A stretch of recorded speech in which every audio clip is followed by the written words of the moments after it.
अब इस C++ series में जावा हम स्टार्ट कर चुके हैं, C++ का बेसिक्स हम देख चुके हैं और जावा का ये है हमारा लेक्चर नंबर 4, जिसमें हम देखेंगे डिसीजन मेकिंग और उसके अंदर हम देखेंगे इफ एल्स हम देखेंगे, ठीक है ना, और एल्स इफ भी हम देखेंगे। ओके, तो अब देखो डिसीजन मेकिंग होता क्या है, मतलब कोई डिसीजन लेके किसी कंडीशन के अकॉर्डिंग कोई डिसीजन लेना, किसी कंडीशन के अकॉर्डिंग कोई डिसीजन लेना, ठीक है।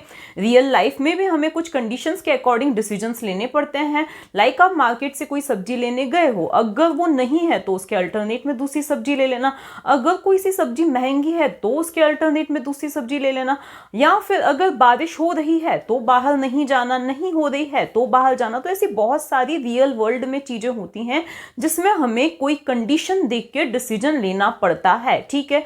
सेम यही चीज हमारी प्रोग्रामिंग में भी होती है, जिसमें हमें कंडीशंस के अकॉर्डिंग डिसीजन लेना पड़ता है। आज के वीडियो में इन सारी चीजों को, इफ एल्स को हम एक साथ कवर करने वाले हैं, लेकिन अगर आपको इसके डिटेल्स देखने हैं तो मैं सी में ऑलरेडी इससे रिलेटेड कुछ क्वेश्चंस भी करवा चुकी हूँ, उन पर सेपरेट वीडियोस बना चुकी हूँ। प्लीज आप उन वीडियोस को देख लीजिएगा, क्योंकि बिल्कुल सेम ही है, सिर्फ हमारा जो प्रोग्राम का स्ट्रक्चर है वो चेंज हो जाता है, बाकी डिसीजन मेकिंग वैसे ही होती है जैसे दूसरी लैंग्वेजेस में, जैसे मैंने सी में बताया था वैसे ही ये चीज यहां पर भी होने वाली है, ठीक है। तो प्रोग्रामिंग में कहां जरूरत पड़ रही है इस डिसीजन मेकिंग की, तो सिंपली छोटी सी बात है। सपोज हम क्या कर रहे हैं, कोई टिकट कैलकुलेट कर रहे, टिकट का फेयर कैलकुलेट कर रहे हैं, मान लिया एक पर्सन की 50 रुपीज है तो 5 पर्सन की 250 हो जाएगी। लेकिन यही अगर हमें कुछ ऐसा स्कीम रखनी है कि अगर जो एज है पर्सन की वो 5 से कम है या 10 से कम है या कोई बच्चा है, तो उस केस में हाफ टिकट लगनी चाहिए। ऐसा बहुत सारी चीजों में, बहुत सारे केसेस में जरूरत पड़ती है। या अगर हम क्या है कुछ डिस्काउंट कैलकुलेट करना चाह रहे हैं, तो अगर किसी ने 2000 या 5000 से ज्यादा परचेसिंग की है तो उनको 10% डिस्काउंट मिलना चाहिए। अगर किसी ने 100 रुपीज से कम परचेसिंग की है तो उस केस में उन्हें डिस्काउंट नहीं मिलना चाहिए। तो ऐसी बहुत सारी सिचुएशंस होती हैं जहां हमें कंडीशन के अकॉर्डिंग डिसीजन लेना पड़ता है और उसी के अकॉर्डिंग आगे काम करना पड़ता है, ठीक है ना। तो अब यहाँ डिसीजन लेने के लिए जो हम यूं बोल सकते हैं डिसीजन मेकिंग ब्लॉक्स, तो उनमें हम किन किन चीजों को पढ़ने वाले हैं, ठीक है। तो उनमें सबसे पहले हम पढ़ेंगे इफ, उसके बाद में हम देखेंगे इफ एल्स, फिर हम इफ एल्स लैडर को देखेंगे। लेकिन शुरुआत हम कहां से करते हैं, सिंपल इफ से हम क्या करते हैं, शुरुआत करते हैं, ठीक है। इफ का जो सिंटैक्स होता है वो कुछ ऐसा होता है, पहले हम इफ लिखते हैं, उसके बाद यहां पर पैरेंथेसिस में क्या देते हैं, कंडीशन देते हैं, क्या देते हैं, कंडीशन देते हैं, ठीक है। इस वीडियो को समझने से पहले आपको रिलेशनल ऑपरेटर्स समझने पड़ेंगे। अब ये जो रिलेशनल ऑपरेटर्स होते हैं ना, उनका भी मैं आपको लिंक दे दूंगी, वो मैंने सी में अच्छी तरह से समझाया है, लेकिन वो बिल्कुल वैसे ही वर्क करेंगे जैसे सी में वर्क करते हैं, ठीक है ना। तो वो वीडियो आप पहले देख लीजिएगा। तो इफ यहां पर क्या आती है, कंडीशन आती है, क्या आती है, कंडीशन आती है, ठीक है। इसके बाद में आता है हमारा ये ब्लॉक, ये ब्लॉक ऑप्शनल भी हो सकता है, किस केस में वो मैं आपको समझा दूंगी, ठीक है। तो यहां पर आता है इफ, यहां पर आती है कंडीशन। अगर ये कंडीशन ट्रू होती है तो हम इस ब्लॉक में आएंगे, अदरवाइज हम इस ब्लॉक में नहीं आएंगे। इस ब्लॉक के जो भी स्टेटमेंट्स है वो एग्जीक्यूट होंगे, अदरवाइज नहीं होंगे। तो कंडीशन ट्रू है तो ये ब्लॉक एग्जीक्यूट होगा, कंडीशन फॉल्स है तो ये ब्लॉक जो है वो एग्जीक्यूट नहीं होगा। इतना आपको ध्यान रखना है, ठीक है ना। यहां पर सेमीकोलन नहीं आएगा, अगर आप सेमीकोलन लगा देते हो तो भले ही एरर नहीं आएगी लेकिन एक्सपेक्टेड आउटपुट नहीं आएगा। क्यों नहीं आएगा, क्योंकि कंडीशन अगर यहीं पे क्या हो गई है, यहां पर सेमीकोलन, मतलब ये इफ यहीं खत्म हो चुका है, ये यहीं खत्म हो चुका है, उसके बाद ये ब्लॉक भी एग्जीक्यूट हो ही जाएगा। इसके हम कुछ एग्जांपल्स देखेंगे, इसीलिए फिलहाल आपको क्या ध्यान रखना है, अगर आप सही साइड एग्जीक्यूशन चाहते हो तो आपको यहां पर सेमीकोलन नहीं लगाना है, नहीं तो ये इफ यहीं पे खत्म हो जाएगा, ये इसका पार्ट कहलाएगा ही नहीं, ये सेपरेट ब्लॉक कहलाएगा, ठीक है। तो हम एक छोटा सा एग्जाम्पल देखते हैं, ठीक है ना। अगर हमने क्या पूछा है, यूजर से एज पूछी है, ओके, मतलब ये कंडीशन लगाई कैसे जाती है। सपोज हमने यूजर से उसकी एज पूछी है, अब हमें कुछ डिसीजन ऐसा लेना है कि अगर एज 10 से कम है तो मैसेज आ जाना चाहिए you are eligible for half ticket, okay. और अगर 10 से ज्यादा है अदरवाइज कोई मैसेज आना ही नहीं चाहिए, ठीक है। हम कुछ ऐसा चाहते हैं। अभी हम बहुत सारे प्रोग्राम्स और भी देखेंगे। तो सबसे पहले मान लिया हमने एज पूछ ली, अब यूजर से कैसे पूछना है ये सब भी मैं आपको बता चुकी हूँ, पहले मैं सिर्फ एक एग्जाम्पल बता रही हूँ, फिर हम पूरा प्रोग्राम बनाएंगे, ओके।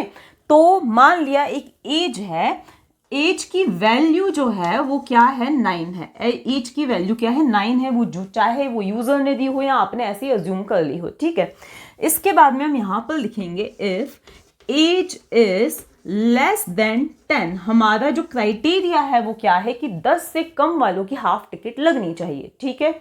तो अब हम यहाँ पर क्या करेंगे, इसकी बॉडी के अंदर लिखेंगे system dot out dot print L N, system dot out dot print L N, और यहाँ पर हम इसके अंदर क्या लिखेंगे, हाफ टिकट लिख देते हैं। क्या लिख देते हैं हम यहाँ पे, half ticket only message print करवा देते हैं। तो ये यहाँ पे मैं नीचे लिख देती हूँ हाफ टिकट, ये क्या हो जाएगा, मैसेज प्रिंट हो जाएगा, ठीक है। सिर्फ ये कंसेप्ट समझाने के लिए छोटा सा कोड हमने लिया है, पूरा प्रोग्राम हम देखेंगे, अभी अच्छे से प्रोग्राम्स भी हम देखेंगे। तो यहाँ पर क्या हुआ है, अभी एज की वैल्यू क्या है 9 है, ठीक है। अब हम यहाँ पे इफ, यहाँ पर चेक किया जा रहा है, क्या हम पूछ रहे हैं इफ क्या एज जो है वो 10 से छोटी है क्या, ये लेस देन का सिंबल है, आप रिलेशनल ऑपरेटर्स देख लीजिएगा।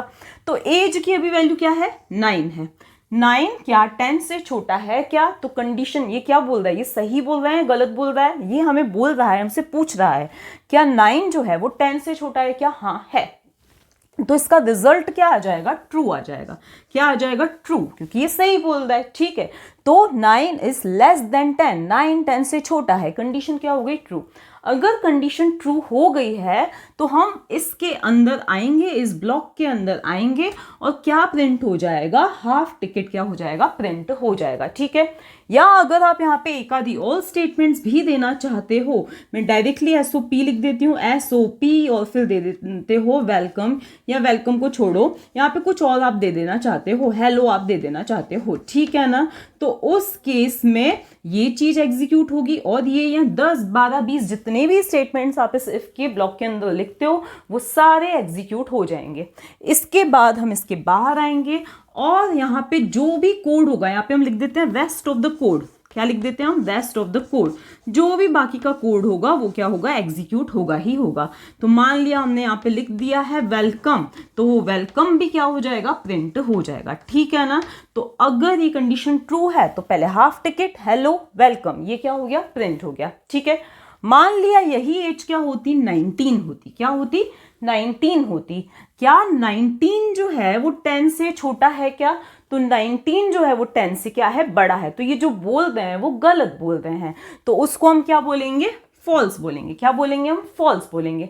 तो कंडीशन क्या है, फॉल्स है, ये जो बोल रहे हैं वो गलत है। कंडीशन फॉल्स होती है तो हम इस ब्लॉक के अंदर नहीं आते हैं, जैसे कि मैंने आपको बताया था। कंडीशन फॉल्स है तो हम इन स्टेटमेंट्स को, इस ब्लॉक के अंदर हम नहीं आएंगे, हम नहीं आएंगे, तो ये दोनों स्टेटमेंट्स एग्जीक्यूट नहीं होंगे, और फिर सीधा हमारा आउटपुट में क्या आ जाएगा, वेलकम, क्योंकि ये रेस्ट ऑफ द कोड, तो चाहे कंडीशन ट्रू हो या फॉल्स हो, ये तो एग्जीक्यूट होना ही है इन आइदर केस, ठीक है। तो ये सिंपल सी चीज थी कि किस केस में, यहां हम देते हैं कंडीशन, ठीक है, उसके बाद में कंडीशन ट्रू होती है तो इस ब्लॉक के अंदर हम जो कुछ लिख रहे हैं वो एग्जीक्यूट होगा, अदरवाइज नहीं होगा। इतनी सी कहने का मतलब था। दूसरी चीज कि अगर हमने मान लिया ये जो ब्रैकेट्स हैं ये नहीं लगाए हैं तो क्या एरर आएगी, बिल्कुल नहीं आएगी। अगर ये ब्रैकेट्स नहीं है तो उस केस में सिर्फ इस एक स्टेटमेंट को ही इस इफ का पार्ट माना जाएगा, ठीक है। अगर ये ब्रैकेट्स हमने नहीं, कर्ली ब्रैकेट्स नहीं लगाए हैं तो ओनली इस एक स्टेटमेंट को ही इफ का पार्ट माना जाएगा। इसका मतलब ये जो कोड है ये इसके इक्विवेलेंट बन जाएगा, ठीक है ना। तो जब भी आपकी इफ की कंडीशन में सिर्फ एक ही स्टेटमेंट हो तो उस केस में ये ब्रैकेट लगाना इस ऑप्शनल, आप नहीं भी लगाओ तो चल जाएगा, ठीक है। तो अगर आप ये नहीं लगाते हो तो इसको इसकी इक्विवेलेंट ट्रीट किया जाएगा, ठीक है। तो मान लिया आपने ये नहीं लगाए हैं ब्रैकेट्स, तो उस केस में कंडीशन अभी क्या हो रही है, फॉल्स हो रही है, तो ये वाला स्टेटमेंट एग्जीक्यूट नहीं होगा, बाकी ये दोनों स्टेटमेंट्स एग्जीक्यूट होंगे, ठीक है। अगर कंडीशन ट्रू हो रही है तो उस केस में ये ट्रू ब्लॉक है, ये ट्रू का पार्ट है, ये एग्जीक्यूट होगा, और ये रिमेनिंग कोड है तो ये भी एग्जीक्यूट होंगे, ठीक है। तो ये सिंपल सी चीज थी। अब एक हम प्रोग्राम बना रहे हैं बिल्कुल सिंपल सा, जो कि चेक कर रहा है कि नंबर पॉजिटिव है या नहीं है। अब हम एक प्रोग्राम बनाना चाह रहे हैं तो आपको पता है सबसे पहले हमें देना है क्लास, ठीक है। तो यहाँ पे हमने दे दिया, सपोज हमारी क्लास का जो भी नाम है, अगर मुझे इसका नाम देना है डिसीजन, तो आपको ध्यान रखना है कि इसको डिसीजन नाम से ही सेव करना है, क्योंकि इसी के अंदर हम मेन फंक्शन हमारा लिखने वाले हैं, ठीक है। तो ये क्लास तो आपको क्लियर ही है।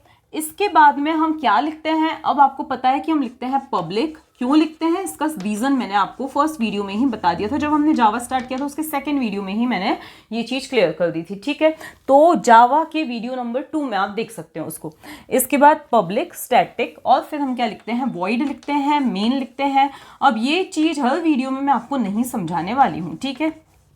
इसके बाद में हम यहाँ पे क्या लिखेंगे, स्ट्रिंग लिखेंगे, और ARGS लिखना हो या A लिखना हो, जो लिखना है आप लिख सकते हो, ठीक है। इसके बाद हमारी ये फंक्शन की बॉडी स्टार्ट होती है, ठीक है। तो अब आपको ध्यान क्या रखना है कि हम जो कोई भी कोड लिखेंगे, फिलहाल कुछ दिनों तक हम कोई से दूसरा जो है, जब तक हम क्लास नहीं बनाना सीख रहे हैं, दूसरी क्लास बना के उसका ऑब्जेक्ट बनाना, तब तक आपको ये चीज तो ध्यान रखनी ही है, ठीक है। जो भी कोड लिखेंगे हम इसके अंदर लिखेंगे। ये क्यों लिखना है ये मैं आपको बता चुकी हूँ, ठीक है। सबसे पहली चीज आती है कि हमें यूजर से एक नंबर पूछना है। यूजर से नंबर कैसे पूछा जाता है उसका मैं ऑलरेडी प्रीवियस वीडियो में एक्सप्लेनेशन दे चुकी हूँ, ठीक है। तो उसके लिए हम यूज किसका करते हैं, स्कैनर क्लास का करते हैं। तो यहाँ पे हमने लिखा स्कैनर, सपोज मैंने यहाँ पे लिख दिया SC is equals to new, और फिर लिख दिया स्कैनर। तो यूजर से इनपुट लेना है तो उसके लिए हम ये सारी चीजें लिखते ही हैं। अभी आपको लग रहा होगा इतना सब कुछ हमें क्यों लिखना पड़ रहा है, लेकिन जब आप यूज टू हो जाओगे इन चीजों के तो आपको बिल्कुल अच्छी तरह से याद हो जाएंगी ये सारी चीजें। ऑल्दो मैं इनका मीनिंग तो आपको बता ही चुकी हूँ कि क्यों हम लिख रहे हैं, मीनिंग आपको पता ही है, ठीक है। बस एक प्रैक्टिस की जरूरत है। तो ढेर सारे प्रोग्राम्स जब आप बनाओगे, कोशिश करो पहले जो इनिशियल प्रोग्राम से आप कमांड प्रॉम्प्ट की हेल्प से रन करो उनको, नॉर्मल सा एडिटर आप यूज करो, जिससे ये चीजें अपने आप आपको याद हो जाए, आपको रटनी नहीं पड़ेंगी।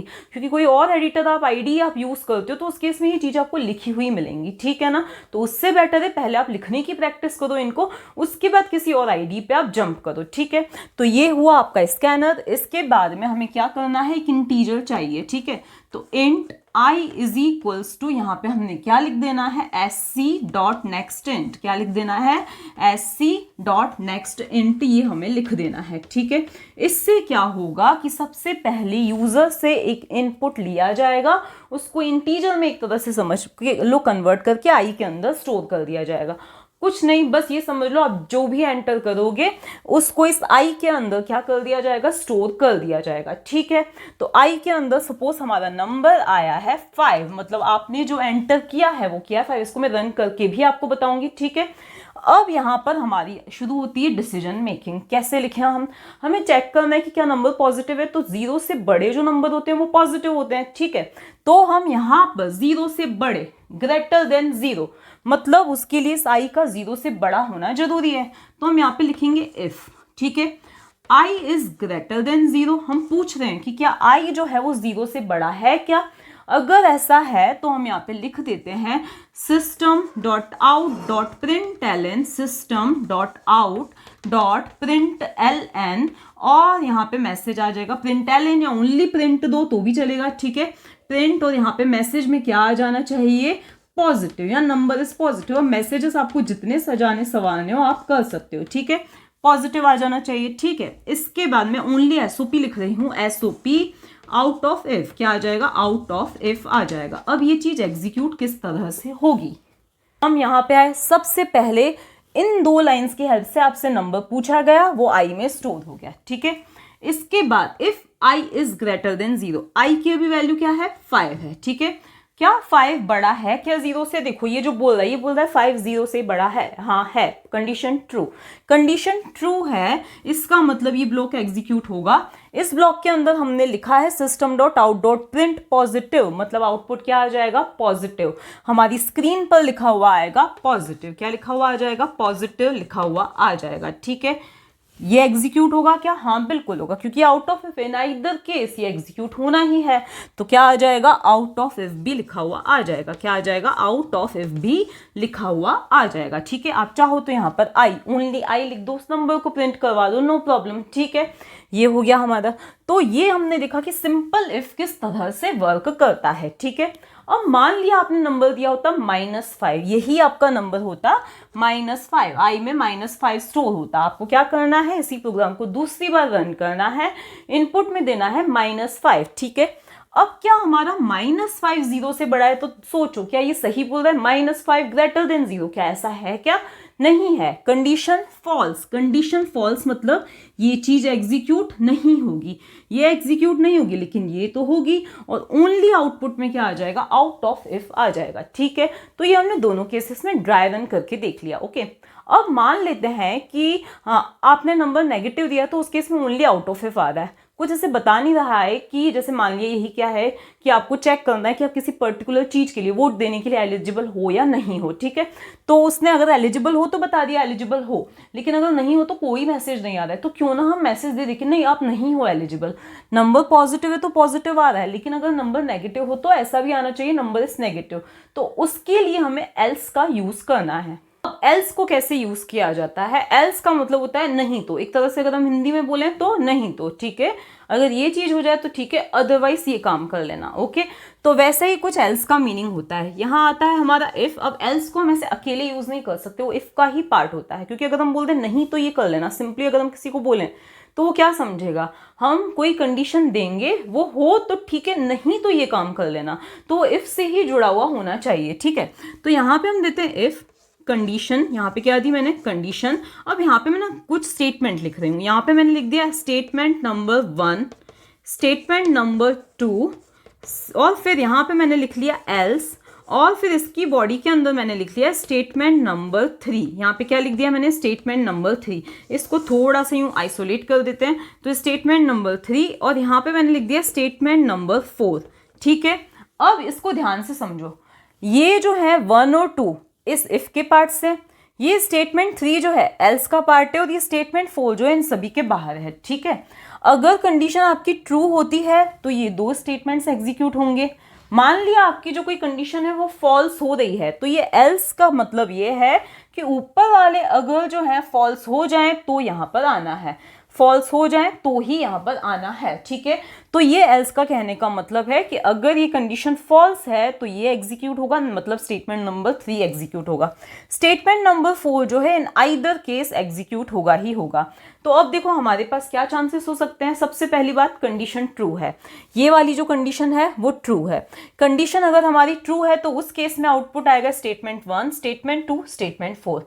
अगर हमारी ये कंडीशन फॉल्स है तो उस केस में आउटपुट आएगा स्टेटमेंट 3, स्टेटमेंट 4। ठीक है, मतलब ये चीज इन आइदर केस एग्जीक्यूट होगी। तो ये क्या था, हमारा सिंटेक्स था। इसको हम यहाँ पर यूज कैसे करें, तो अब हम हमारे प्रोग्राम में थोड़े से क्या करते हैं, चेंजेस करते हैं।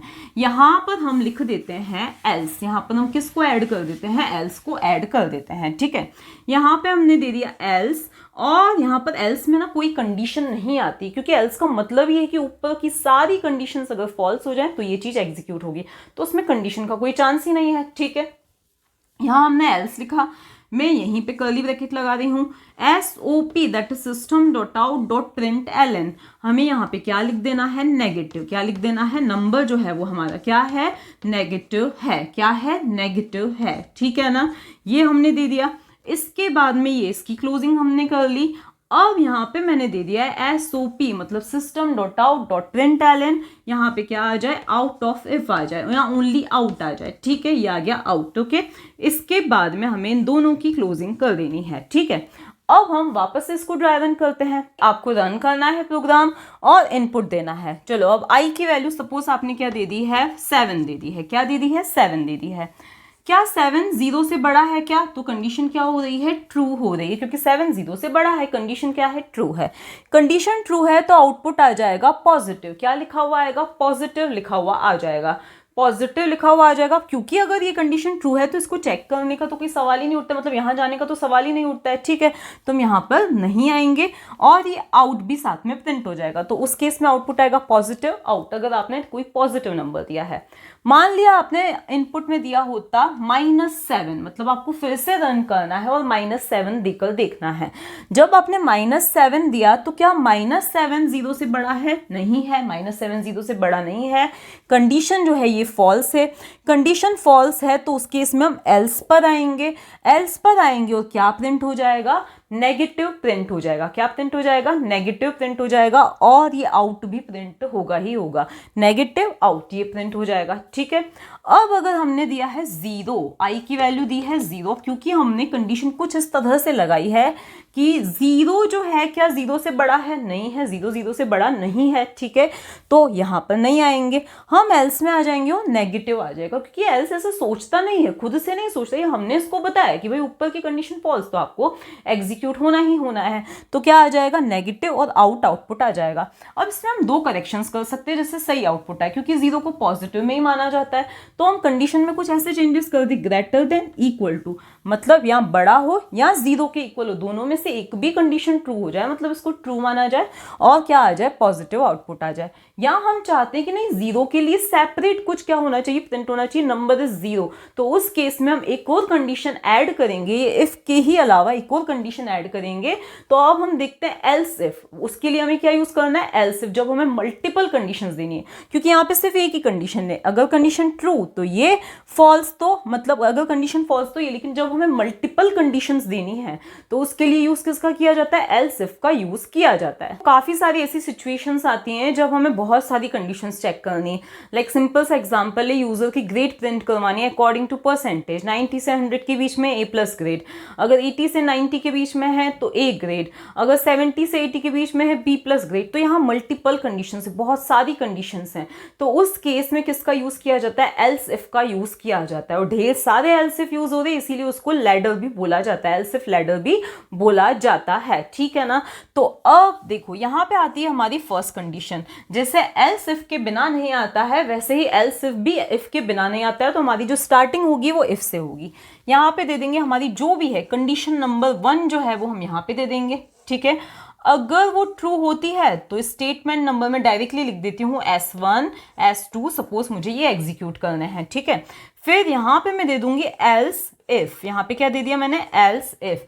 यहाँ पर अगर मैंने दे दिया कंडीशन 2, तो उस केस में अगर ये कंडीशन ट्रू होती है तो S3 S4 सपोज ये स्टेटमेंट्स एग्जीक्यूट करने हैं। फिर मैंने एक और बार दे दिया एल्स इफ, अगर ये भी ट्रू नहीं है ये भी ट्रू नहीं है तो इसको चेक किया जाएगा। ठीक है, अगर दोनों ट्रू नहीं है तो ही इस पर आएगा हमारा कंट्रोल, और फिर चेक किया जाएगा कि क्या कंडीशन 3 जो है वो ट्रू है क्या।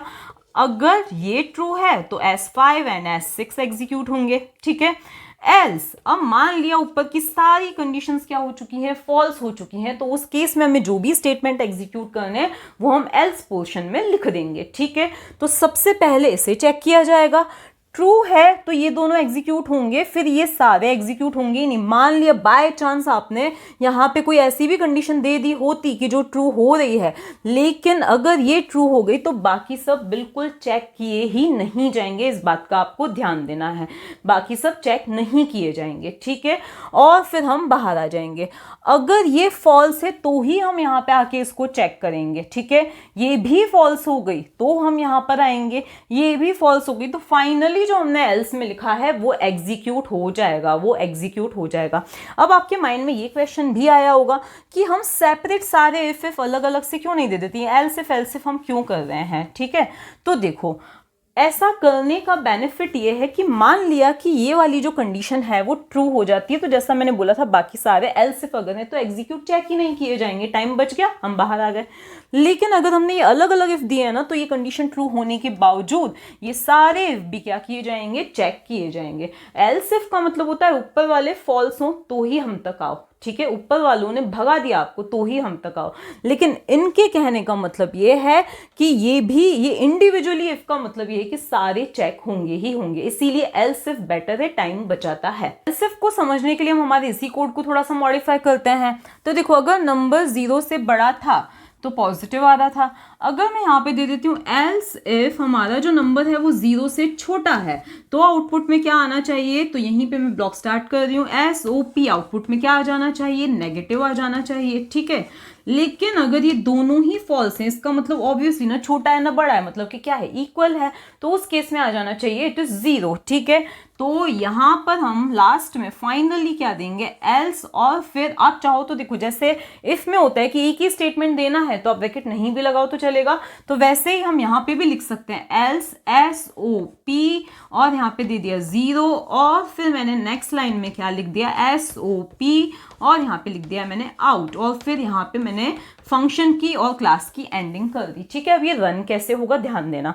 सपोज आपने नंबर दिया है पॉजिटिव, मतलब आपने आई की वैल्यू दी है 17। ठीक है, क्या 17 0 से बड़ा है, कंडीशन ट्रू, तो क्या प्रिंट हो जाएगा, पॉजिटिव प्रिंट हो जाएगा। ठीक है, मान लिया अगर, और ऑब्वियसली इन सभी को चेक करने की अब जरूरत भी नहीं है। ठीक है, अगर आपका जो नंबर है वो क्या है, -17 है, तो ये कंडीशन तो फॉल्स हो गई, लेकिन ये ट्रू हो गई क्योंकि -17 0 से छोटा है, तो क्या आ जाएगा, नेगेटिव। अब इस एल्स को चेक करने की भी जरूरत थी, एल्स को तो वैसे चेक नहीं किया जाता, एल्स एग्जीक्यूट नहीं होगा, लेकिन अगर हमारा नंबर जब पॉजिटिव था, ये कंडीशन तो हमारी क्या हो रही है, ट्रू हो रही है, पॉजिटिव प्रिंट हुआ, लेकिन ये वाला जो स्टेटमेंट है ना, ये सभी के बाहर है। आप ये मत सोचना कि एल्स का पार्ट है, क्योंकि अगर आपने ब्रैकेट नहीं लगाए हैं तो इसका मतलब ओनली इसी स्टेटमेंट को एल्स का पार्ट माना जाएगा, इसको इसके बाहर रखा जाएगा। ठीक है ना, अब कहाँ पे थे हम, नंबर अगर नेगेटिव होता है, नंबर अगर नेगेटिव है तो उस केस में ये कंडीशन ट्रू, नेगेटिव और आउट भी आ जाएगा। ठीक है, लेकिन अगर हमारा नंबर क्या है, 0 है, तो ये कंडीशन भी फॉल्स, ये भी फॉल्स, तो एल्स का जो भी पोर्शन है वो एग्जीक्यूट होगा 0 और ये आउट भी क्या आ जाएगा, प्रिंट हो जाएगा। अब हम यही इन्हीं से रिलेटेड कुछ अच्छे एप्लीकेशन बेस्ड प्रोग्राम्स हम सिस्टम पर देखते हैं। अब हम सबसे पहले ये वाला प्रोग्राम बनाते हैं जिसमें कंपनी ने डिसाइड किया है 5% बोनस उन एम्प्लॉयज़ को देना है जिनका ईयर ऑफ सर्विस 5 ईयर्स से ज़्यादा है। तो हमें यूज़र से सैलरी और ईयर ऑफ सर्विस पूछना पड़ेगा ताकि हम बोनस कैलकुलेट कर सकें। ठीक है, तो इतना आपको ध्यान रखना है। तो अब हम स्टार्ट करते हैं हमारा प्रोग्राम बनाना। तो जिसके लिए हम यूज़ किसका करेंगे, VS कोड का हम क्या कर रहे हैं, यूज़ कर रहे हैं इस प्रोग्राम को बनाने के लिए। तो आपको जाना है VS कोड पर हमें जाना है और ये प्रोग्राम लिखना, फाइल में न्यू में जाके और ये टाइप करना स्टार्ट कर देना है। पब्लिक स्टैटिक वॉइड में तो बताया था। अब हमें सैलरी की ज़रूरत है क्योंकि मैंने अभी आपको बताया था, एक तो सैलरी और ईयर ऑफ सर्विस हमें यूज़र से पूछना है, YOS हमें यूज़र से पूछना है, और कैलकुलेट करना है बोनस, क्योंकि 5% है बोनस तो वो फ्लोट में रिजल्ट आ सकता है, इसीलिए बोनस का डेटा टाइप हमने क्या दे दिया है, फ्लोट दे दिया। तो float bonus is equals to 0 दे दिया। इनिशियली हमने उसको 0 से इनिशियलाइज कर दिया, इसका रीज़न अभी आपको समझ में आ जाएगा। अब हम यूज़र से इनपुट लेना चाह रहे हैं तो हम स्कैनर क्लास का एक ऑब्जेक्ट बनाया हमने और उसको system.in से इनिशियलाइज कर दिया है फॉर स्टैंडर्ड इनपुट, मतलब कि क्या है, कीबोर्ड की यहाँ पे बात हो रही है। अब आपको मैंने पहले ही बताया था कि अगर हम स्कैनर क्लास का यूज़ कर रहे हैं तो हमें एक पैकेज को इम्पोर्ट करवाना पड़ेगा जिसका नाम है इम्पोर्ट java.util.star भी लिख सकते हो या स्कैनर भी लिख सकते हो। ठीक है, तो हमने स्कैनर लिख दिया। ठीक है, अब हमें क्या करना है, अब हमें यहाँ डिसीजन लेना है अकॉर्डिंग टू अ कंडीशन। तो अब हम क्या करें, अच्छा हाँ, पहले हमें सैलरी यूज़र से पूछनी है और YOS भी यूज़र से पूछना है। तो सैलरी हमने यूज़र से पूछनी है तो SC.NEXT हम यहाँ पे लिखेंगे, तो नेक्स्ट इंट हमने यहाँ पे लिख दिया। ठीक है, इसके बाद हमें यूज़र से क्या पूछना है, ईयर ऑफ सर्विस पूछना है, तो YOS is equals to SC.NEXT हमने लिख दिया। तो इस तरह से दोनों चीज़ें हमने यूज़र से पूछ लिया। अभी हमने कोई मैसेज नहीं दिया एंटर सैलरी एंड दिस, वो भी अभी हम बाद में दे देते हैं। चलो, अब हमें डिसीजन लेना है किसके अकॉर्डिंग, ईयर ऑफ सर्विस के अकॉर्डिंग। वो क्या बोल रखा है, ईयर ऑफ सर्विस क्या होनी चाहिए, more than 5 years, more than और इक्वल टू नहीं बोल रखा है, 5 से ज़्यादा ही। तो हमने यहाँ क्या दे दिया, YOS इज ग्रेटर देन 5, अगर ज़्यादा हो तो हमें क्या करना है, बोनस इज इक्वल्स टू क्या करना है, सैलरी का 5% देना है। तो हमने यहाँ पे लिख दिया सैलरी इंटू 0.05। ऐसा हमने क्यों लिखा है, क्योंकि 5%, 5/100 यहाँ 0.05 से इंटू करो, बात तो एक ही होती है, तो इसीलिए हमने डायरेक्टली इंटू 0.05 लिख दिया है। तो ये बोनस कैलकुलेट हो गया। ओके, अब हम यहाँ पे क्या करवा देंगे, बोनस को प्रिंट करवा देंगे कि कितना आपको बोनस मिल रहा है। अब देखो, अगर ईयर ऑफ सर्विस जो है 5 ईयर्स से कम होती है तो बोनस की वैसे ही वैल्यू क्या है, 0 है, हमने इनिशियलाइज कर दिया है तो 0 ही रहेगी। अगर 5 से ज़्यादा होती है तो ही ये कैलकुलेशन परफॉर्म होगी। ओके, तो यहाँ पे हमने बोनस को प्रिंट करवा दिया। अब हम क्या करेंगे, इसको रन करेंगे। तो अब देखो जब हम इस पर डीबग एंड रन ऑप्शन पे जाते हैं तो हमसे सेव करने का पूछेगा, तो कोई भी जो भी आपको फोल्डर कन्वीनियंट लगे उस फोल्डर को लोकेट कीजिए। और यहाँ पे आपको जावा को जेडीके को लोकेट करने की जरूरत नहीं है, जो कन्वीनियंट लगे उसको लोकेट करके सैलरी नाम से इसको सेव करना है, ये ध्यान देना, ठीक है। अब यहाँ पे ना मैंने ऊपर एंटर सैलरी वाला मैसेज दे दिया था, ठीक है। तो यहाँ पे enter salary and years of service हमसे पूछा गया, तो हमने सैलरी 5000 दे दी और ईयर ऑफ सर्विस 5 से हम ज़्यादा देते हैं, तो देखो बोनस कैलकुलेट होके आया है क्योंकि कंडीशन ट्रू हो गई है। ओके, अब अगर हम इसको फिर से क्या करते हैं, इसको क्लोज कर देते हैं, इसको फिर से हम क्या करते हैं, रन करते हैं। और अब अगर हमसे यही सैलरी और ईयर ऑफ सर्विस पूछी गई, तो सैलरी आप कितनी भी ज़्यादा दे दो, चाहे 20,000 दे दो या कितनी भी ज़्यादा दे दो, अगर आपकी ईयर ऑफ सर्विस 5 से कम है या 5 के इक्वल है तो देखो बोनस क्या है, 0 आया है। नेक्स्ट ये प्रोग्राम आपका होमवर्क है, ये आप प्रोग्राम स्क्रीनशॉट ले लीजिए और ये प्रोग्राम आपको खुद को बना के सबमिट करना है, ठीक है। पूरा आप स्क्रीनशॉट चाहो तो इसका ले सकते हो, नोट कर सकते हो, जैसा आपको कन्वीनियंट लगे आप कर सकते हो, ठीक है ना। तो ये प्रोग्राम आपको ही बनाना है, सिमिलर ही है। अब देखो दूसरा प्रोग्राम है, हम यूज़ करते हैं इफ एल्स लैडर का, जिसमें हम डे का नंबर यूज़र से पूछेंगे और हम प्रिंट करवाएंगे डे का नाम, ठीक है। तो वही पब्लिक स्टैटिक वॉइड मेन तो हमको लिखना ही है, तो ये हमने लिख दिया public static void main string ARGS या ए जो भी आपको नाम देना है आप दे सकते हो। इसके बाद हम यहाँ पे क्या करेंगे, वही स्कैनर क्लास का यूज़ करके न्यू स्कैनर और फिर system.in हमको लिख देना है। ये सारी चीज़ें तो आपको अब रटा ही जानी चाहिए, अगर यूज़र से इनपुट लेना है, प्रोग्राम बनाना है, तो ये चीज़ें तो आपको याद ही रहनी चाहिए। अभी मैं काम कर रही हूँ, उस पैकेज को इंपोर्ट नहीं करवा दी ताकि आप देख सको क्या एरर आ रही है, ठीक है। तो ये मैंने दे दिया। इसके बाद हमें यूज़र से क्या पूछना है, तो हमें यूज़र से क्या पूछना है, डे पूछना है। तो डे नाम का हमें एक वेरिएबल चाहिए, डे नंबर पूछना है तो, और यहाँ पे हमने लिख दिया sc.nextInt हमने लिख दिया, ओके। इसके बाद में हमने यहाँ पे क्या किया है, अब हमें क्या करना है, डिसीजन, डायरेक्टली यहीं पे हमें डिसीजन लेना है। तो इफ डे, अगर डे जो है वो 1 के इक्वल है तो क्या प्रिंट हो जाना चाहिए, मंडे प्रिंट हो जाना चाहिए। तो यहाँ पे हम क्या दे देंगे, system.out.println, system.out.println। इसके शॉर्टकट्स वगैरह हम बाद में किसी वीडियो में डिस्कस करेंगे क्या होते हैं, ठीक है। तो यहाँ पे हमने प्रिंट करवा दिया मंडे, ओके। इसके बाद में हम नेक्स्ट में जाते हैं, इसी को कॉपी पेस्ट कर देते हैं क्योंकि यही चीज़ है, बस कुछ चेंजेस होंगे, तो इसी को कॉपी पेस्ट कर दिया और इन्हीं में मॉडिफिकेशन कर देते हैं। एल्स इफ, अगर डे की वैल्यू जो है वो 2 है तो ट्यूसडे हो जाना चाहिए, डे की वैल्यू 3 है तो वेडनेसडे हो जाना चाहिए। तो यही सारे चेंजेस आप कर दो, मैं फटाफट से कर देती हूँ। मंडे की जगह यहाँ पे हम ट्यूसडे लिख देते हैं, फिर डे 3 में हम वेडनेसडे लिख देते हैं। तो यहाँ पे ये सारे चेंजेस मैं जल्दी जल्दी से कर देती हूँ। तो ये सारे चेंजेस मैंने कर दिए हैं, ठीक है। अगर डे की वैल्यू 7 है तो संडे, लेकिन अगर यूज़र जो है कोई 8, 9, 10 या नेगेटिव वैल्यू दे दे, मतलब इनमें से कोई डे नहीं हो तो हम एल्स दे देते हैं, मतलब इनमें से कोई कंडीशन ट्रू ना हो। तो यहाँ पे क्या मैसेज प्रिंट हो जाना चाहिए, आप इनवैलिड दे दो, इलीगल जो देना है आप यहाँ पे दे सकते हो मैसेज में, ठीक है। प्रोग्राम हमारा कंप्लीट हो चुका है। इसको भी हम क्या करेंगे, जब कंपाइल करेंगे, डीबग करेंगे तो हमसे सेव करने का पूछेगा, तो आपको नाम डेस ही देना है, याद रखना। इस प्रोग्राम का नाम आपका क्या होना चाहिए, डेस ही होना चाहिए। डॉट जावा वो अपने आप ले लेगा, ठीक है। यहाँ पे भी ऊपर मैंने बाद में मैसेज इंक्लूड कर दिया था। हाँ, दूसरी चीज़, अब देखो मैंने बताया था पैकेज मैंने इंपोर्ट नहीं करवाया है स्कैनर क्लास के लिए, इसीलिए ये एरर आई है। तो यहाँ पे अब हमें क्या करवाना पड़ेगा, हमारा पैकेज जो है वो इम्पोर्ट करवाना ही पड़ेगा। तो यहाँ हमने क्या लिख दिया, इम्पोर्ट java.util.star लिख दो भले, ठीक है। इसके बाद में एक और यहाँ पे गलती हो गई है। क्या गलती हुई है, मैंने नेक्स्ट इंट की जो स्पेलिंग है वो क्या लिखी है, गलत लिखी है, ठीक है। तो यहाँ पे वो भी एरर उसने दे दी है। तो यहाँ पे हम उस स्पेलिंग को क्या कर देते हैं, करेक्ट कर देते हैं, ठीक है। तो यहाँ पे हमने लिख देना है नेक्स्ट, NEXT इंट दे देना है, ओके। अब हम करते हैं कंपाइल एंड रन। अब यहाँ पे हाँ मैसेज मुझे दे देना है, सॉरी मैं भूल गई थी। तो ये मैसेज मुझे अब दे देना है system.out.println, यहाँ पे हम दे देते हैं एंटर डे नंबर, ये हमने मैसेज दे दिया है।